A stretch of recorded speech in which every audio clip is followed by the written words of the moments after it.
Alhamdulillah wassalatu wassalamu ala Rasulillah wa la haula wa la quwwata illa billah.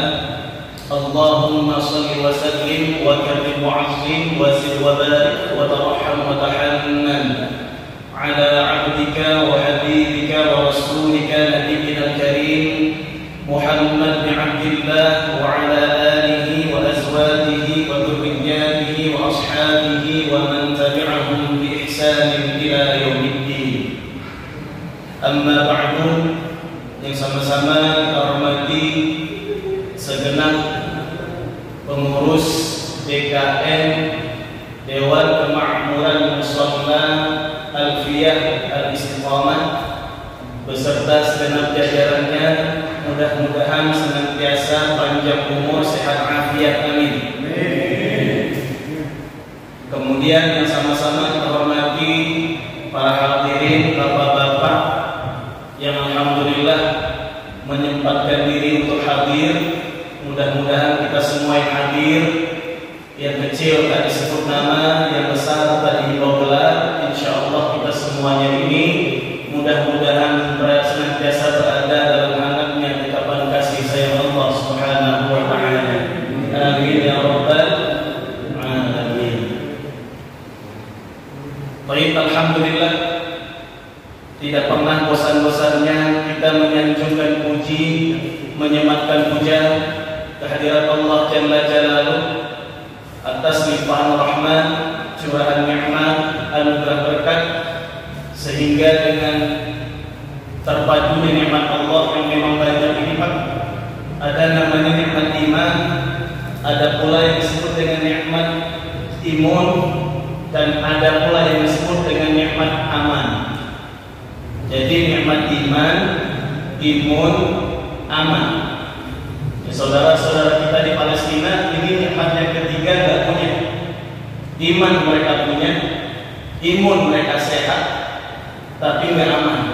Akhirnya Pak, gara-gara nggak aman, berimbas kepada imun mereka. Akhirnya banyak yang sakit, bahkan meninggal dunia. Akhirnya Pak tidak mampu melaksanakan amaliyah-amaliyah keimanan yang harusnya mereka laksanakan. Akibat apa? Akibat tidak adanya al-aman. Makanya sebagian ulama menyebutkan al-aman qabla al-iman. Jadi stabilitas keamanan dulu. Kalau sudah aman, negeri aman, daerah aman, baru bisa untuk maksimal menjalankan aspek-aspek keimanan seperti ibadah dan lain sebagainya. Ya, alhamdulillah kita syukuri nikmat ini. Karena alhamdulillah negeri kita aman. Tidak ada perang, meskipun perang medsos sudah dimulai. Ya, karena memang 2024 sudah mulai. Ya, jangan sampai bayar pas sholat nanti setelah imam baca Fatihah karena beda pilihan. Amin, tidak mau amin. Enggak, nanti diganti. Walaqalin batal sholatnya. Ya. Atau diubah walaqalin ganjar, batal sholatnya. Jadi harus baca amin di situ. Baik, kemudian yang kedua, sholawat cinta dan salam rindu senantiasa tercurah limpahkan kepada baginda Nabi Muhammad SAW. Dengan senantiasa lisan kita basah menyebut-nyebut nama beliau. Allahumma shalli wa sallim ala sayyidina Muhammad wa ala ali sayyidina Muhammad. Hadirin bapak-bapak yang dimuliakan Allah Subhanahu wa ta'ala, ini adalah pertemuan kali kedua dalam majelis ta'lim rutin ini.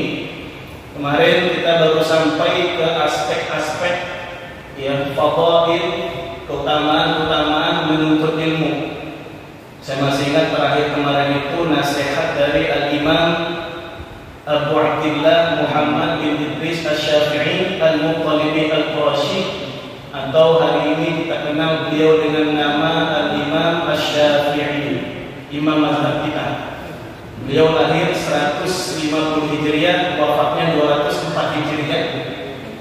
Dan sebenarnya pesan ini kalau kita buka ada namanya kitab kecil Pak di pesantren.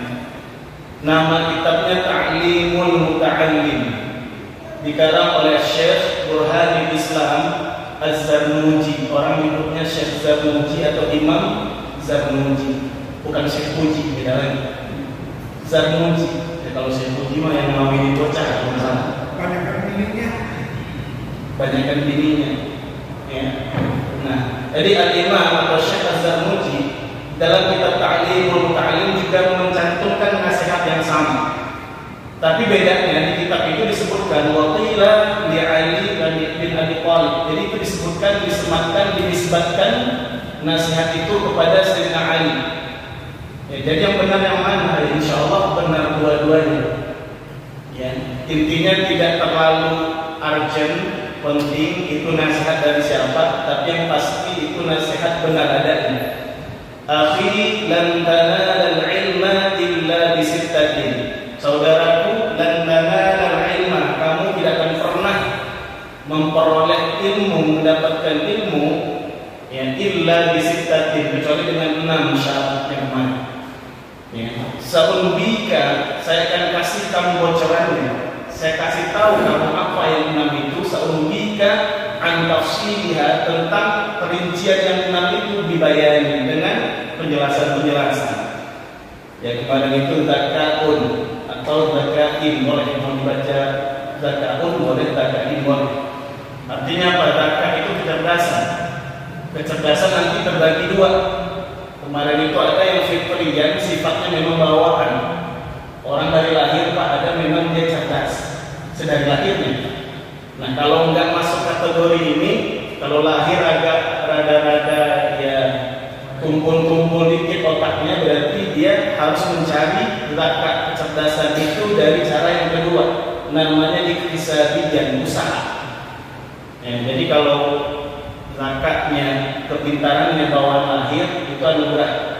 Tapi kalau kurang-kurang pintar, caranya gimana? Iktisabiyah. Maka dengan usaha, belajar lebih keras, lebih giat dibandingkan saudara kita yang lainnya.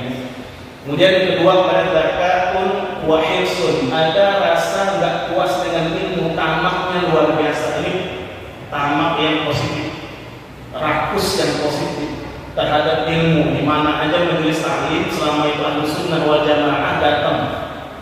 Ya, ada misalnya pengajian-pengajian di mana aja Ahlus Sunnah wal Jamaah datang. Nah, ini termasuk babnya hirsun, rakus terhadap ilmu. Kemudian apa lagi? Wasdibarun, kesabaran. Enggak bisa menuntut ilmu itu instan, enggak bisa. Bahkan mie instan aja harus diseduh dulu, ya, baru dimakan. Ya, jadi penuh dengan kesabaran. Sabar menjalani prosesnya. Kalau nggak paham, sabar dengan murojaahnya, ngulang-ulang pelajaran. Intinya kesabaran. Kemudian yang keempat, wadul watin atau dirhamin. Yang mencari ilmu itu ada aspek biaya yang dikeluarkan. Ini hal yang syarat-syarat ya untuk mendapatkan ilmu itu. Harus ada biaya, harus ada biaya. Ya, bahkan harus berkorban biaya kalau ingin mendapatkan ilmu. Kemudian apa lagi? Zakatin, wa hirsin, wasdibarin, wa bulghatin atau dirhamin, kemudian wa suhbati ustadin atau suhbati ustadin. Ya rutin, ya lekan mulazamah istiqomah belajar dengan guru. Kalau misalnya ngajinya, ya kata orang sini jiping, apa itu Pak jiping? Ngaji kuping boleh, ya, masih boleh jiping. Ada lagi jidar. Apa itu jidar? Ngaji nyender, masih boleh. Yang nggak boleh yang terakhirnya jigong. Nggak boleh jigong. Ngaji sambil ngomong, jigong namanya, itu yang nggak boleh. Ya. Nah, jadi harus lakukan mulazamah. Kalau misalnya kita punya anak, berarti disekolahin, dipondokin, misalnya mahat tahfiz atau mahat biasa, modern atau salaf, dipondokin, nah itu rutin di situ bertahan lama. Ya. Atau misalnya kita orang tua ini lakukan dengan gurunya. Artinya apa? Istiqomah hadir di majelis-majelis ilmu, majelis-majelis ta'lim. Kemudian terakhir syaratnya ingin mendapatkan ilmu, kata Imam Syafi'i adalah tul hayat. Artinya apa? Sepanjang hidup. Nggak bisa saya cuma mau belajar 10 tahun Ustaz, Bisa dari mana? Biarin aja dah bego-bego dan penting saya 10 tahun aja belajar, nggak bisa. Iya, itu belajar minal mahdi ilal lahdi. Belajar itu sedari ainan sampai ke liang lahat. Artinya apa? Prosesnya itu sepanjang hidup belajar. Belajar apa saja? Belajar ilmu-ilmu Allah yang mengantarkan kita selangkah demi selangkah semakin dekat kepada Allah Subhanahu wa Ta'ala. Nah, kemarin baru sampai di sana. Insya Allah kita baru mulai buka ini kitab. Nama kitabnya Al-Jawahirul Lu'lu'iyah fi Syarhil Arba'in An-Nawawiyah. Jadi ini sebenarnya kitab syarahan. Kitab aslinya itu namanya Al-Arba'un atau Al-Arba'in An-Nawawiyah. Nah, kitab Al-Jawahirul Lu'lu'iyah ini dikarang oleh salah seorang ulama faqih Syafi'i. Beliau ini ahli fikih dari mazhab Syafi'i, kelahiran di Riau. Di Riau itu Pak, ada yang tahu nggak di Riau di mana? Nggak tahu. Tadi bilang Marrakesh sama mikir enggak. Jembatan besi enggak, jauh dari sana.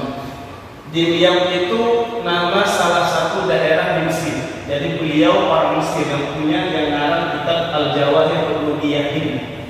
Ya, jadi beliau ini wafat tahun sekitar 1331 Hijriah beliau wafat. Nah, beliau lah kemudian yang mensyarah kitab hadis Al-Arba'in An-Nawawiyah. Siapa yang punya kitab Arba'in An-Nawawiyah? Dari namanya aja judulnya itu udah ketahuan, Pak. An-Nawawiyah. Kira-kira siapa yang nulis kitab Arba'in An-Nawawiyah? Beliau bernama Al-Imam, gelarnya itu Muhyiddin. Arti Muhyiddin itu yang menghidupkan agama. Jadi nggak tanggung-tanggung. Padahal beliau semasa itu nggak mau Pak dipanggil Muhyiddin. Nggak mau dipanggil Muhyiddin. Kenapa? Beliau menganggap itu nggak pantas buat saya. Tapi memang kalau kita lihat karya-karya beliau sangat-sangat pantas, sangat-sangat layak gelar itu disematkan kepada beliau. Jadi yang ngarang kitab Arba'in An-Nawawiyah namanya Al-Imam Muhyiddin Abu Zakaria Yahya bin Syaraf bin Murri bin Hisam Ad-Dimashqi Asy-Syafi'i. Ya. Atau hari ini kita kenal beliau dengan nama penanya Al-Imam An-Nawawi. Ya, Al-Imam An-Nawawi. Beliau lahir di kota Nawa. Ya, ada yang bilang Hawran nama tempatnya. Ya. Beliau lahir tahun 631 Hijriah, wafat 676 Hijriah. Kira-kira itu berapa usia beliau? Pendek Pak usianya. Tapi barokahnya luar biasa. Nah, kalau kita kebanyakan umur panjang, tapi manfaatnya sedikit.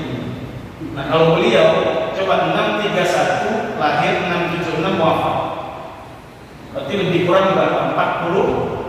45 tahun saja Imam Nawawi hidup. Ya. Jadi keistimewaan Imam Nawawi ini Pak sedari kecil sudah terlihat. Di beliau ini, ya, kota Nawa. Nawa itu nama tempat di Damaskus. Hari ini Damaskus di negeri Syria, Suriah. Kalau ini punya Suriah atau Syria. Ya, jadi beliau itu lahir di daerah Hawran namanya. Ketika masih kecil, ayahnya ini mengajarkan agama di kampungnya beliau, kampung kecilnya. Ya. Bahkan ketika itu di dalam riwayat yang banyak, itu Imam Nawawi itu sampai usia 10 tahun beliau menangis gara-gara apa? Beliau lagi membaca Quran, ngafal Quran. Kemudian teman-teman sebayanya, seangkatannya dia maksa Imam Nawawi ini ngajak main. Imam Nawawi kecil nggak mau, dia pengennya pegang Quran, baca Quran, menghafal Quran. Ditarik-tarik oleh temannya, akhirnya nangis. Peristiwa itu dilihat oleh salah seorang ulama di waktu itu, namanya Syekh Yusuf. Ya, ada yang menyebutnya Al-Marqishi. Ya, nama dilihat. Kemudian Nawawi kecil dipanggil. Apa kata beliau? Ketika tahu namanya Nawawi, wahai Nawawi, engkau nanti akan menjadi seorang yang alim besar, ulama besar, dan nanti engkau akan menjadi rujukan dunia. Nawawi kecil sempat nanya begini, apakah engkau peramal? Gitu. Kalau bahasa kita ente dukunnya, gitu. Dukun dari mana? Ya, dari Sumatera, Jawa, Banten, atau dari mana? Ditanya tuh, apa kata Syekh Yusuf itu bilang bukan.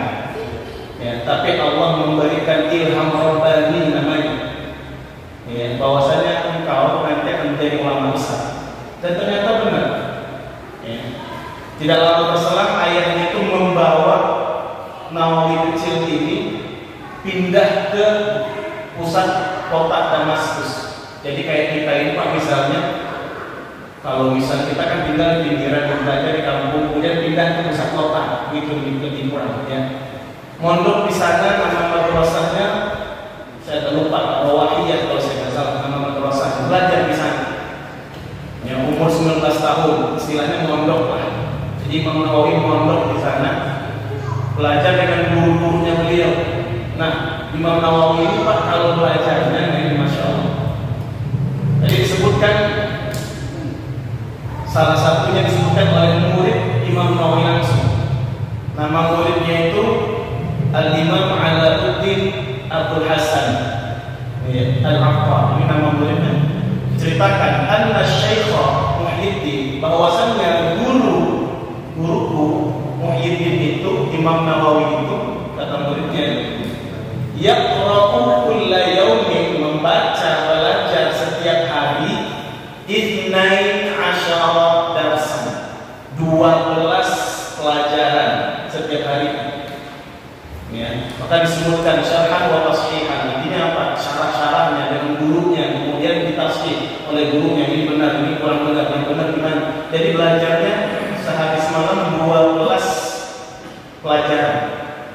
Cabang ilmu lengkap, ilmu fikihnya lengkap, di situ ilmu bahasa Arabnya lengkap, di situ ilmu hadisnya dan lain sebagainya.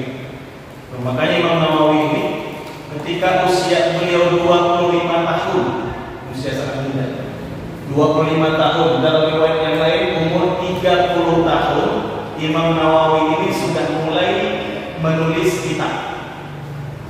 Nah, jadi pendapatnya dua, ada yang bilang 25 tahun, ada yang bilang 30 tahun, beda 5 tahun. Imam Nawawi mulai menulis kitab.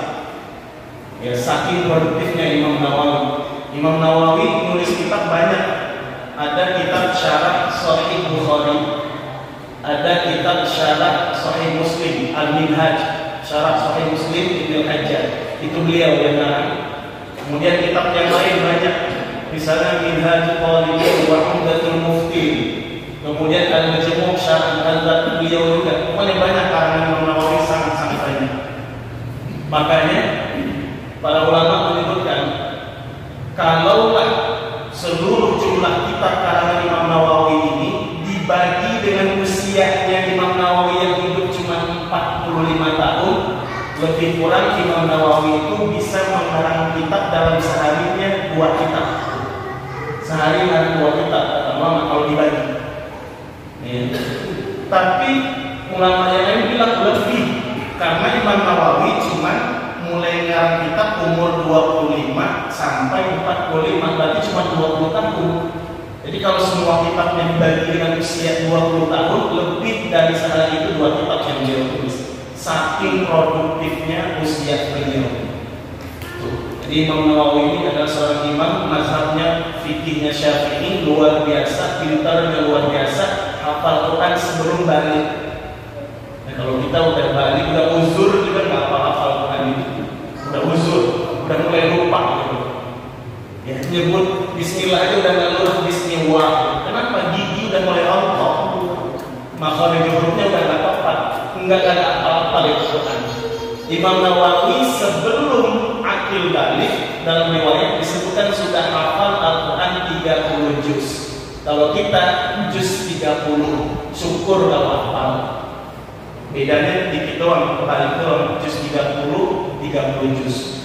Karena Nawawi 30 juz, kita juz 30. Masih mending kalau hafal. Masih mending kalau hafal. Ini kepintaran luar biasa Imam Nawawi. Ya, Imam Nawawi disebut imam kenapa? Karena beliau itu waraknya luar biasa, zuhudnya luar biasa. Warak itu artinya sangat hati-hati Pak yang mubah, yang makruh saja beliau nggak mau. Hati-hati, benar-benar selektif. Makanya diriwayatkan beliau itu ketika pindah ke Damaskus, itu kan daerah perkotaan, qiblatul ilmi, kiblatnya ilmu masa itu. Nah, sampai di sana belajarnya tetap nggak berubah sebagaimana Imam Nawawi di kampungnya, waroknya luar biasa. Jadi diriwayatkan Imam Nawawi nggak mau makan sayuran yang berasal dari kota Damaskus, nggak mau beliau makan. Kok bisa, Ustaz? Ketika Imam Nawawi ditanya apa dari beliau, beliau jawab, di Damaskus ini kan kota. Di kota Damaskus yang sebesar ini banyak tanah-tanah wakaf. Banyak tanah-tanah wakaf, kata beliau. Nah, saya khawatir sayuran-sayuran yang saya makan asal dari kota Damaskus ini takutnya ada yang ditanam di tanah-tanah wakaf itu. Tanah wakaf kan masih kosong, ditanamin sayuran. Takutnya, kata beliau, tanaman itu dikelola oleh sepihak saja atau beberapa pihak, padahal itu yang namanya wakaf punya umat keseluruhan. Nah, takutnya ini ada yang mengelola itu cuma yang sebagian kecil dapat keuntungan jual beli dari hasil tanah wakaf, berarti itu kan menyalahi peraturan tata kelola tanah wakaf. Makanya saya takut makan sayuran yang tumbuh di tanah wakaf. Makanya beliau nggak mau. Kalau kita terserah dari mana yang sayur kebun tetangga, nggak izin enggak, mungkin udah. Kita nggak peduli. Gitu. Ini ikan dari mana, Pak? Dari mana, Bang? Oh, ini ikan dari kolam tetangga, izin agak udah penting segar, udah beli kan. Harga miring kan dia, otak mau miring, harga miring, kehalalannya. Makanya untuk hal yang syubhat saja, yang ragu-ragu antara halal dan haram saja, Imam Nawawi menghindari saking waraknya beliau, zuhudnya beliau. Zuhudnya gimana? Beliau makan seadanya. Kalau kita makan apa yang ada dimakan, itu maksudnya semuanya belum ada habis. Beliau enggak, makan sekedar hidup. Ya, kalau kita hidup untuk makan, kalau beliau makan untuk hidup. Jadi beda, kalau kita ini hidup untuk makan. Bedanya kita dengan beliau sedikit. Kalau beliau itu sedikit-sedikit, kalau kita sedikit-sedikit makan, beliau makan sedikit-sedikit. Jadi Imam Nawawi ini luar biasa. Jadi di tarjamah atau biografinya beliau itu luar biasa. Nah, ini Imam Nawawi, nama kuliahnya Abu Zakaria. Padahal beliau nggak menikah, Pak. Imam Nawawi sampai wafat nggak pernah menikah. Usia 45 tahun wafat. Wafatnya itu ketika masih dalam keadaan jomblo, ya, nggak menikah Imam Nawawi. Lalu kenapa ada nama Abu Zakaria, nama kunyah? Ya. Kata para ulama, nama kunyah itu nggak mesti harus disematkan kepada anak, nggak mesti. Contoh, sahabat Rasulullah yang paling banyak meriwayatkan hadis, siapa Pak? Masih ingat? Abu Hurairah. Tuh, emang Abu Hurairah bapaknya kucing, emang kucing anaknya dia kan agak. Ya. Jadi sahabat Nabi namanya Abu Hurairah. Ya, dalam riwayat disebutkan nama aslinya itu Abdurrahman bin Sakhar, dalam riwayat yang lain Abdullah bin Al-Amin nama aslinya. Ya, beliau itu dari Yaman. Ya, klannya Al-Azdi atau marganya Al-Azdi. Kalau kita kan ada yang bisa nahu Ampea, Baraba, dan Sution, yang model-model itu marga. Nah, jadi beliau ini salah satu sahabat yang paling banyak meriwayatkan hadis, peringkat 1. Padahal beliau hanya bersama dengan Rasulullah 4 tahun lamanya. 4 tahun cuma. Ya, ngalahin sahabat-sahabat yang lain dalam membersamai Rasulullah.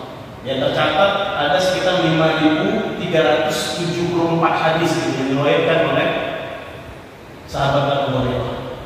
Nah, jadi nama kunyah Abu Hurairah, ya berarti itu kan bapaknya kucing. Makanya para ulama menyebutkan nggak mesti nama kunyah itu disematkan kepada seorang anak, nggak mesti. Ya, karena memang Imam Nawawi sampai meninggal beliau tidak menikah. Ya. Kalau ada yang mau ngikutin silahkan. Ya. Kalau sanggup. Ya.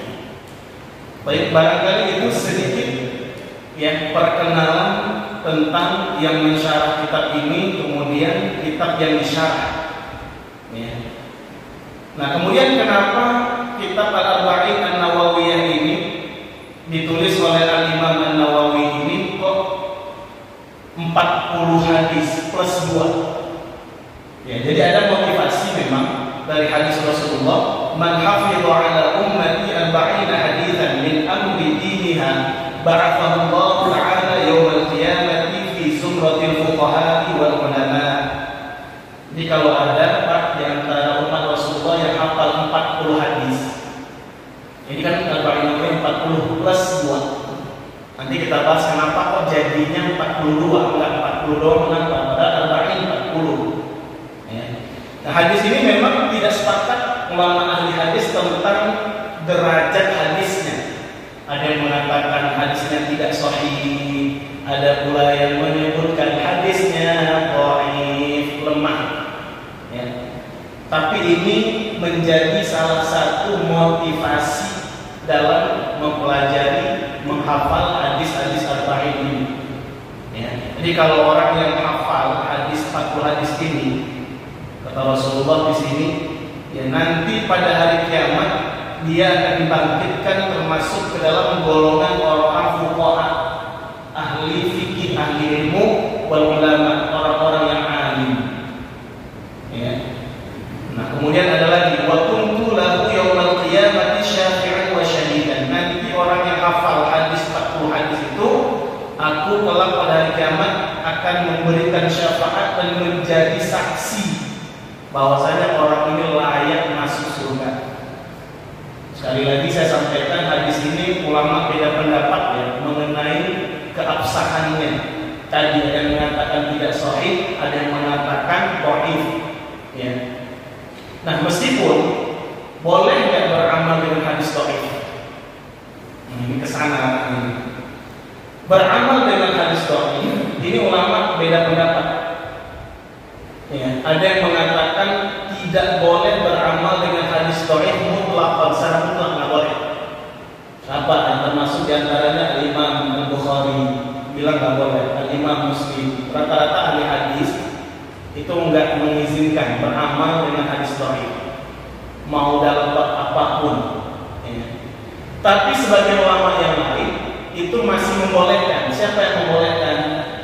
Di antaranya Al-Imam An-Nawawi ini, kemudian Al-Imam Al-Hafiz Jalaluddin As-Suyuti yang wafat 911 Hijriah. Siapa lagi? Al-Imam Ibnu Hajar Al-Asqalani, pengarang kitab Fathul Bari Syarh Sahih Al-Bukhari. Siapa lagi? Al-Imam Ibnu Hajar Al-Haytami dan imam-imam yang lain. Jadi imam ini tidak sepakat semuanya. Ada yang mengatakan beramal dengan hadis dhaif boleh, ada yang mengatakan tidak. Yang boleh ada syaratnya. Jadi kayak di mall itu Pak, syarat dan ketentuan berlaku. Apa syaratnya? Ya. Hanya fi fadhailil a'mal. Makanya Imam Nawawi dalam kitab yang lain Al-Adhkar namanya, beliau menyebutkan yajuzul amalu bil hadis dhaif, boleh beramal dengan hadis dhaif fi fadhailil a'mal, hanya motivasi untuk beramal saja. Ya, la fil ahkam, enggak bisa hadis dhaif dipakai untuk hukum. Untuk akad hitam di atas putih nggak boleh, harus sahih, harus hasan minimal. Ya. Nggak boleh. Misalnya babi hukumnya apa? Haram. Mana dalilnya? Pakai hadisnya dhaif nggak bisa. Karena hukum halal haram nggak boleh pakai hadis dhaif. Itu maksudnya. Kemudian akad nggak boleh. Misalnya akad jual beli, akad misalnya pernikahan dan lain sebagainya, pakai dalilnya yang dhaif nggak bisa. Ya, itu harus dalil-dalil yang kuat. Ya. Nah, jadi terus gimana sikap kita? Ya, makanya sekelas Al-Imam Ibnu Hajar Al-Asqalani ada namanya kitab beliau itu Tabyinul Ajab. Ini nama kitab beliau Tabyinul Ajab. Beliau memberikan beberapa syarat boleh beramal dengan hadis-hadis yang dhaif.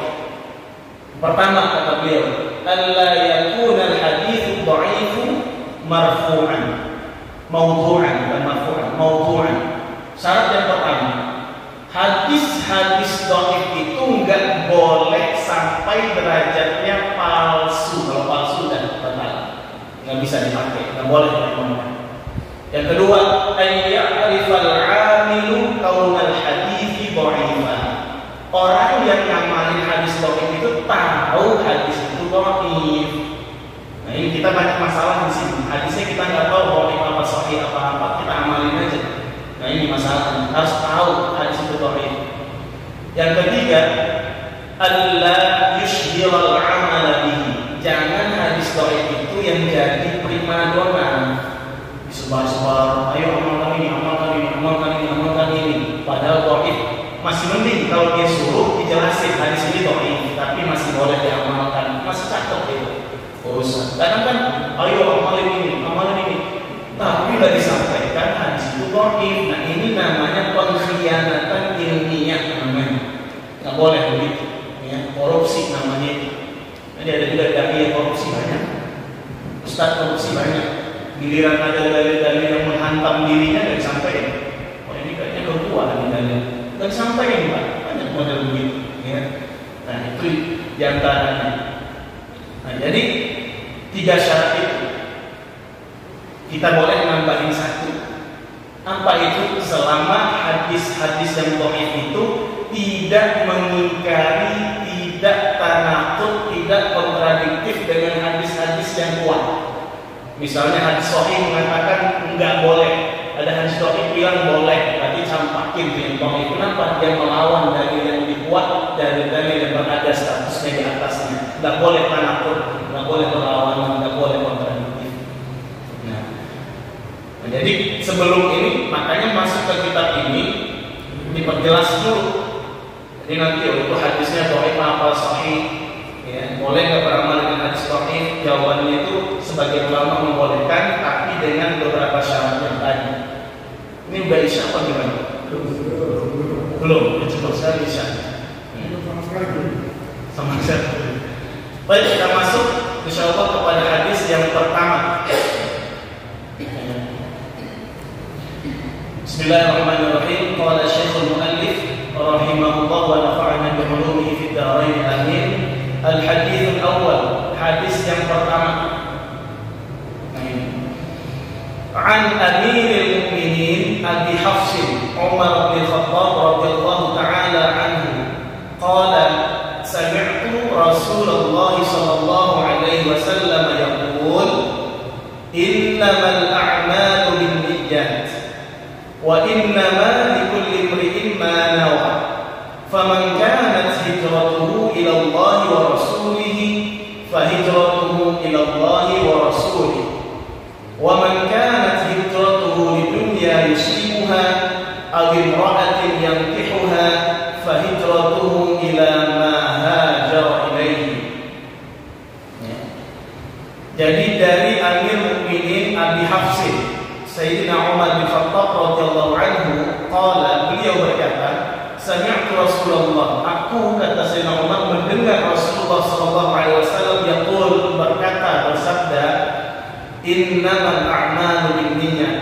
Sejatinya amal, tindak tanduk, perbuatan, pekerjaan seorang itu tergantung apa niat, apa motif, apa dorongan hati, dorongan kejiwaannya. Jadi amal ibadah, amal apapun, pekerjaan apapun nanti ditinjau dari niatnya apa, motifnya apa, tujuannya apa. Ya, motor penggerak dalam hatinya itu dia mau ngapain dengan pekerjaan itu.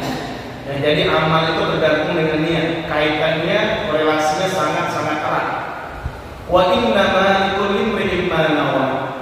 Dan sejatinya setiap seseorang akan mendapatkan apa yang dia kerjakan sesuai dengan niatnya. Ya, jadi amal seseorang itu Allah nilai dari niatnya. Nah, dia akan Allah kasih reward, ganjaran sesuai dengan niatnya. Dia melakukan sesuatu amal itu apa niatnya. Ya. Faman kanat hijratuhu ila Allah wa rasulih. Siapa saja orang yang hijrah, ya, tujuannya apa? Karena Allah, karena Rasulnya, untuk Allah, untuk Rasulnya, maka fahijratuhu ila Allah wa rasulih. Maka dia hijrah ini dinilai oleh Allah pahalanya itu pahala hijrah karena Allah, untuk Allah dan untuk Rasulnya. Sebaliknya, Wa man kanat hijratuhu lidunya yusibuha aw imra'atin yankihuha, siapa saja orang dia hijrahnya itu Pak karena tujuan dunia, orientasinya dunia yang ingin dia cari, atau tujuannya karena ada seorang perempuan yang ingin dia nikahi, ya.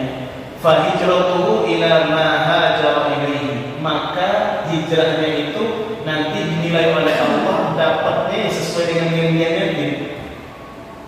Dia bisa jadi tajir, pedagang, memang dia niatnya cari harta, carinya dunia, dan dia bisa menikahi perempuan yang dia cintai, memang dia Allah kabulkan itu. Tapi di catatan mizan hasanatillah itu, di catatan amal kebaikan itu dia nggak ada pahala apa-apa. Kenapa? Karena salah pasang niat. Jadi kita pelajari dulu ini hadis. An Amirul Mukminin. Ada kata Amir Mukminin. Amir artinya pemimpin, mukminin orang-orang beriman. Awal mulanya ini lakop gelar khusus diberikan kepada Sayyidina Umar bin Khattab. Ini awal mulanya. Jadi kalau Sayyidina Abu Bakar As-Siddiq itu gelarnya Khalifah Rasulullah, itu gelarnya. Nah, cuman kan orang repot Khalifah Rasulullah. Kalau menyebut Sayyidina Umar akhirnya apa? Jadi Sayyidina Umar pernah berkhutbah pidato di hadapan sahabatnya, ayyuhan nas antumul mu'minun, wahai semuanya kalian adalah orang-orang beriman, wa ana amirukum, saya adalah pemimpin kalian. Nah, semenjak saat itu para sahabat, sebagian sahabat memanggil beliau dengan Amirul Mukminin. Awalnya itu Sayyidina Umar marah, wahai Amirul Mukminin, marah. Coba ulangi lagi, gitu. Kalau bahasa kita saya ngomong dua gampang, gitu. Tapi Sayyidina Umar kan tegas luar biasa. Dipanggil begitu sempat agak tidak terima, dicegah oleh sahabat yang lain, biarkan kita memanggil engkau dengan Amirul Mukminin, karena memang itu, ya, gelar yang pantas disematkan kepada engkau. Akhirnya Sayyidina Umar menerima gelar itu. Jadi Amirul Mukminin pertama kali yang menyandang gelar itu adalah Sayyidina Umar bin Khattab. Abi Hafsin, bapaknya Hafas. Nah, Hafas ini bukan anaknya Sayyidina Umar, bukan. Hafas itu artinya Al-Asad. Siapa yang memberikan gelar itu? Asad itu artinya singa, garang, bin syiddatin, karena memang menurut orang yang garang luar biasa, yang ahli bulan dulu. Bahkan jin saja setannya diajak bulan kalah, menang Sayyidina Umar melawan jin setan diajak bulan waktu itu. Ya, jadi saking luar biasanya jawara lah ini. Ya, ini sahabat Rasulullah yang jawara salah satu ini. Ya. Nah, yang memberikan gelar itu kan Rasulullah yang memberikan nama kunyah ini kepada sahabatnya Umar bin Khattab. Jadi Abi Hafsin artinya itu bapaknya singa. Kenapa? Anak berani. Tapi walaupun begitu, para riwayat menyebutkan nama bini takut juga. Sebenarnya bukan takut, tapi hormat, sayang, cinta dengan bini. Bukan takut, nggak mungkin takut. Tapi itulah, ya, rasa cinta itu mengalahkan, ya, rasa, ya, boleh dibilang kegarangan itu. Ya, jadi bukan takut sebenarnya, cuma itu karena tahu tempatnya. Ya, di sini ada brand yang begini, insya Allah nggak ada. Sama apa? Terbilang live nih, takutnya dipantau nanti. Dan saya nggak pernah kasih tahu itu live streaming nggak? Iya, gimana? Oh, nggak tahu juga gitu. Ya, kalau saya cari mah ketemu, cuma saya jangan minta dicek soalnya. Ya. Nah, jadi ini, ya, jadi dari Sayyidina Umar bin Khattab ini, beliau mendengar Rasulullah bersabda. Berarti sami itu berarti mendengar langsung, sami itu. Ya, jadi ini kuat, ya, karena langsung dengar. Innamal a'malu binniyat. Ya, sesungguhnya amal perbuatan manusia itu tergantung niatnya. Artinya apa? Kalau niatnya benar, Allah kan ninjau niatnya. Makanya di dalam hadis itu diriwayatkan oleh beberapa imam itu disebutkan niyatul mu'min khairun min amalihi. Niatnya orang yang beriman itu lebih baik ketimbang perbuatannya itu. Ya, dalam riwayat yang lain niyatul mu'min ablah. Ya, lebih cepat nyampainya ke Allah itu niatnya seorang yang beriman. Kenapa? La ya'a fiha, kata ulama. Karena dicampuri dengan riya.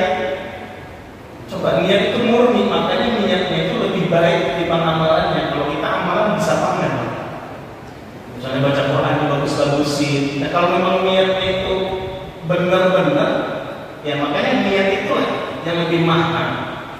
Ya, kenapa? Karena riya nggak riyanya itu tergantung niatnya, Allah udah tahu. Ya, jadi pas dilihat oleh Allah ternyata ini riya niatnya. Ya, kalau dilihat ini bersih murni niatnya. Makanya hati-hati dengan niat, jangan salah niat. Ya, makanya sekelas Al-Imam Abdullah bin Mubarak, beliau pernah menyebutkan rubba amalin saghirin tu'azzimuhun niyyah. Betapa banyak amal itu kecil, Pak. Cuman pahalanya bisa jadi gede di sisi Allah. Kenapa? Karena niatnya tepat. Wa rubba amalin kabirin, betapa banyak amal perbuatan itu besar, tapi tusawwirun niyyah, jadi kecil pahalanya di sisi Allah karena salah niat. Contoh, misalnya malam ini Pak, kita mau tidur. Kalau masa niat tidur itu cuma sekedar ngantuk tidur selesai, baca doa dapat pahala nggak dapat. Tapi akan beda kalau mau tidur itu niatnya banyak. Ya Allah, saya niat tidur supaya istirahat, supaya selama istirahat itu saya tidak bermaksiat. Selama saya istirahat itu mudah-mudahan nanti pulih, biar bisa bangun cepat ya Allah, biar nanti bisa tahajud, biar bisa baca Quran, biar bisa istighfar. Nah itu beda Pak, nilai tidurnya walaupun sama, jam tidurnya sama, menjemin matanya sama, bangunnya tapi nilainya beda. Kenapa? Karena pintar-pintar niat tadi. Contoh lagi ini kita nih di musola ini. Coba kalau dari awal datang ke sini niatnya pasang banyak. Niat jamaah, niat selama di majelis taklim ini mencari ilmu, niat selama dia di sini iktikaf. Iktikaf boleh, sebentar boleh. Seminimalnya Pak lahzatan, lahzatan itu sebentar, 10 menit, 5 menit. Niatnya yang penting. Ini udah 3, niat jamaah di sini, niat menuntut ilmu, niat iktikaf, niat menghindari maksiat. Kalau di luar mungkin ngobrol lagi di misalnya pos ronda, pos RW, mungkin udah tiba. Nah, niat di sini mencegah diri dari kemaksiatan. Niat apalagi silaturahim, udah 5 Pak, duduk di sini berlima niat tuh. Beda dengan orang yang sekedar niat ke sini cuma numpang sholat aja. Beda. Pekerjaannya sama, gara-gara niatnya benar, nilainya di sisi Allah beda. Makanya nyambung dengan disampaikan oleh Imam Abdullah bin Mubarak tadi, kalau amal itu kecil bisa jadi besar karena niatnya tepat. Makan, minum. Kalau misalnya makan karena lapar, udah makan biar kenyang. Bismillah, dapat pahala karena bismillahnya. Sampai di situ doang, iya. Tapi coba pasang niat yang benar. Ya Allah, saya makan ini niatnya apa? Supaya punya tenaga, nanti supaya kuat cari nafkah buat keluarga bersatu, supaya nanti kuat ibadah, sholatnya kuat, supaya nanti kuat bisa baca Quran 3, supaya nanti kuat kalau yang mau orang minta bantuan saya bantu 40. Gara-gara niat aja, niat bisa membuat satu pekerjaan yang tadinya mungkin enteng, tapi bisa pahalanya menjadi besar di sisi Allah. Makanya dia ada namanya kitab. Ya, kitab ini dikarang oleh, saya lupa nama haditsnya siapa. Ya.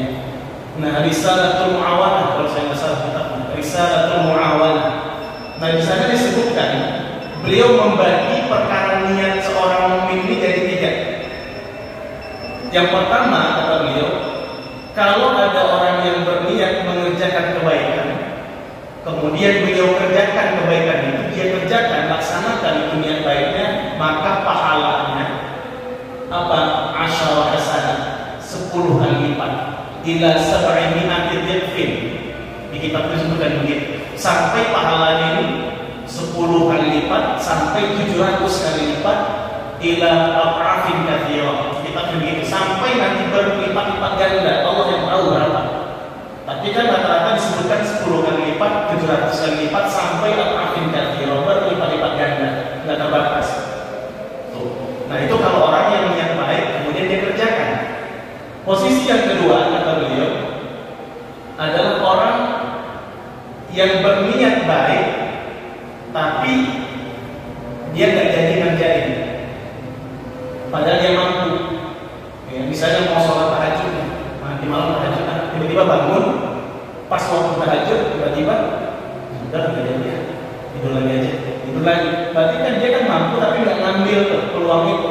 Apa? Dia mendapatkan hasanatan kamilah. Dalam hadis sahih riwayat Al-Imam Bukhari Muslim itu disebut, dia dapat satu kebaikan yang sempurna, yang utuh. Yang tadi niat baik tapi nggak jadi ngerjain, maka dia bisa dapat satu kebaikan sempurna. Posisi yang ketiga, kata Imam Al-Habib Abdullah bin Alawi, baru saya ingat, Abdullah bin Alawi ya Al-Haddad, Imam Haddad yang ngarang kitab itu, ya Risalatul Mu'awwam. Nah itu yang ketiga posisinya, kalau ada orang yang berniat melakukan kebaikan tapi dia nggak sanggup ngerjain, nggak sanggup, dia berniat baik nggak sanggup ngerjain, dapat nggak pahalanya? Dia dapat pahala seperti orang yang sanggup ngerjain itu. Itu kata Imam Haddad. Ya Allah, saya kalau punya duit 1 miliar, saya pengen bangun masjid di mana-mana. Kenyataannya sanggup ya? Enggak bisa. Memang nggak sanggup. Tapi karena niatnya itu tulus, murni, suci, Allah lihat itu, Allah akan kasih dia kebaikan sebagaimana sebenar-benarnya orang yang sanggup membangun masjid musola dengan 1 miliar uang itu. Nah, termasuk yang terakhir, nah ini orang yang berniat buruk kemudian nggak jadi ngerjain niat buruknya. Misalnya bangun jam 1 malam, orang mah bangunnya tahajud, ini beda lagi. Yang bangunnya itu melihat orang tidur, lihat orang tidur, rumahnya nggak ada dikunci atau orang-orang kunci, yang maling lah, sebut aja maling, yang maling. Nah pas dia bangun, niatnya dari siang, dari sore udah mau maling, rumah si fulan, rumah Pak DKM misalnya gitu, karena duitnya banyak, bisa rumah Pak RT, rumah Pak Ustadz, rumah saya nggak ada duitnya banyak. Nah niat itu dari sore, tiba-tiba pas malam bangun, jam 2 bangun, nggak mungkin baca doa alhamdulillah bangun, habis maling itu nggak mungkin, pasti dia bangun, kaget bangun, tiba-tiba dia membatalkan niat itu, udahlah nggak usah, mau ngapain. Nah, dia batalkan niat buruknya itu, di sisi Allah kata Imam Haddad, dia dapat pahala, dia dapat kebaikan. Ya. Kalau dia kerjakan, berarti dosanya dihitung 1 saja. Jadi dari sini kita tahu bahwasanya Allah itu pengen umat Rasulullah itu masuk surga, nggak pengen umat Islam masuk neraka. Kenapa? Man jaa bil hasanah falahu asyru amsalihha. Orang yang mengerjakan satu kebaikan, Allah ganjar dengan, ini ganjar ya, Allah ganjar. Ini kalimat bukan mencapai, ya, dengan 10 kebaikan. Jadi satu kebaikan Allah kali lipatkan 10. Bahkan dalam riwayat yang lain sama ini 700 kali lipat. Tapi kalau perbuatan itu sayyi'ah, perbuatan buruk, maksiat, 1 dosa, nilainya 1 dosa. Jadi kebanting 1 banding 10. Itulah makanya Allah disebut Maha Rahman, Maha Rahim, Maha Penyayang, Maha Pengasih. Kenapa? Karena Allah itu lebih banyak sayangnya, rahmatnya ketimbang azabnya. Tuh, kita doang yang punya masalah, yang menganggap Allah itu seserap itu, iya, tapi ingat rahmat Allah itu jauh lebih luas. Ya. Jadi ini hati-hati.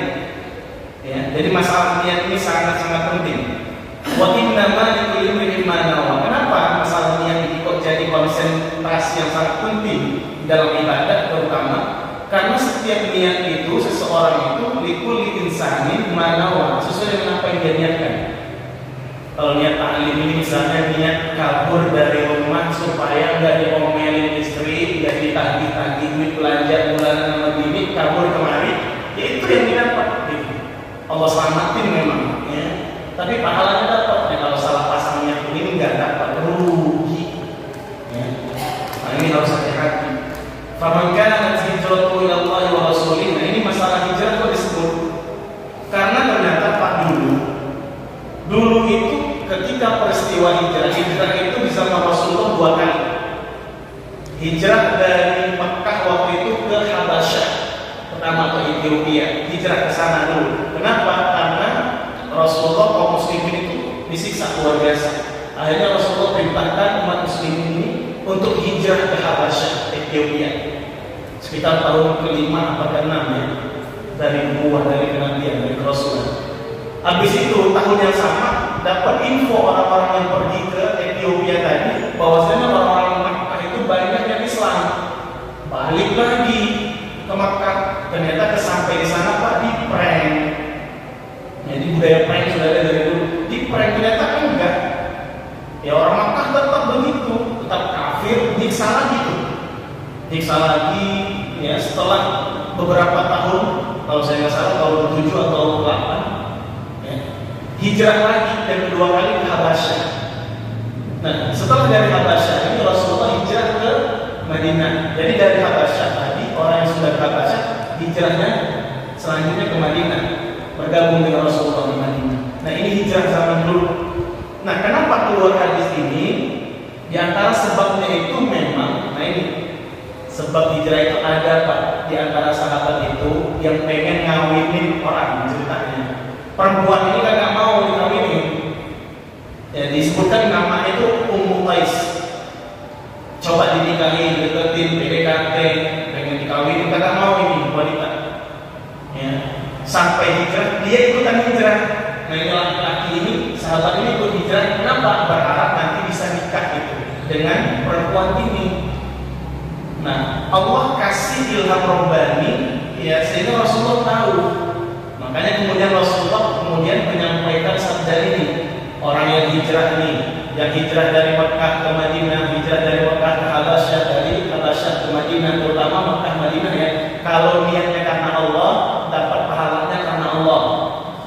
Tapi kalau yang hijrah di antara sahabat ini yang hijrah karena pengen nyari misalnya di Madinah nanti mau nyari bandar lebih banyak di sana, nyari penghasilan, buka bisnis di sana kayaknya mantap nih daripada di Mekah. Pengen nanti ngawinin nih sampai di sana kita di Madinah ngawinin. Kata Rasulullah ya, kalau memang niatnya itu Allah kasih, dapat niat itu. Tapi di sisi Allah pahalanya apa? Nol. Kenapa? Gara-gara masalah niat tadi. Nah ini jadi kita hendaknya berhati-hati dalam bab masalah niat. Jadi harus pasang niat benar-benar, pasang niat banyak-banyak.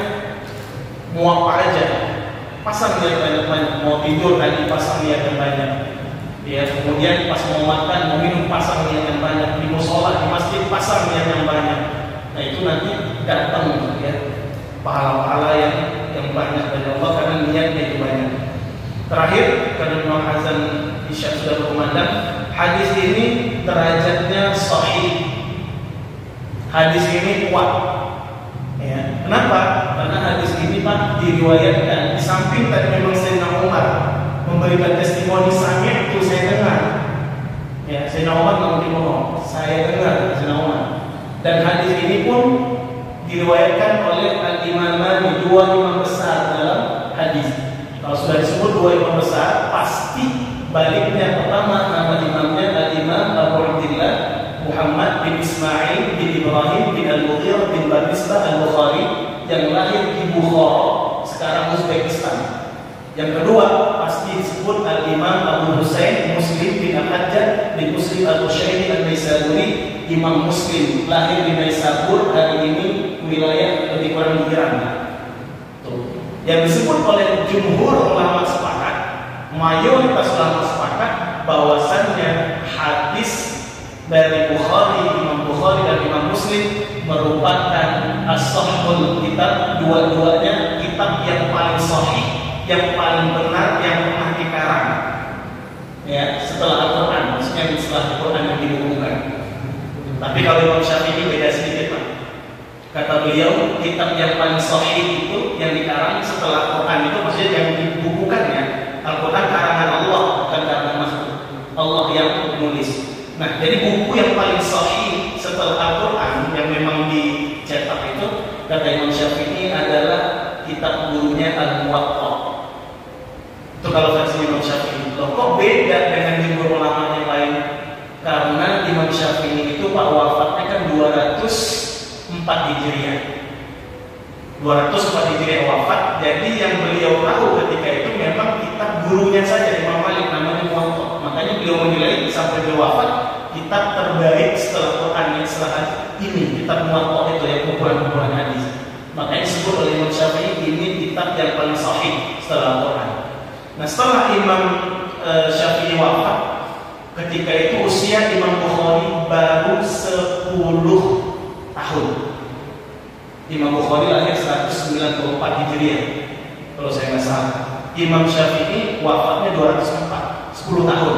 Jadi umur 10 tahun Imam Bukhari, Imam Syafi'i meninggal. Jadi kitabnya itu, ya ketika Imam Syafi'i meninggal, kitab Sahih Bukhari belum ada. Maksudnya Imam Bukhari masih anak-anak 10 tahun.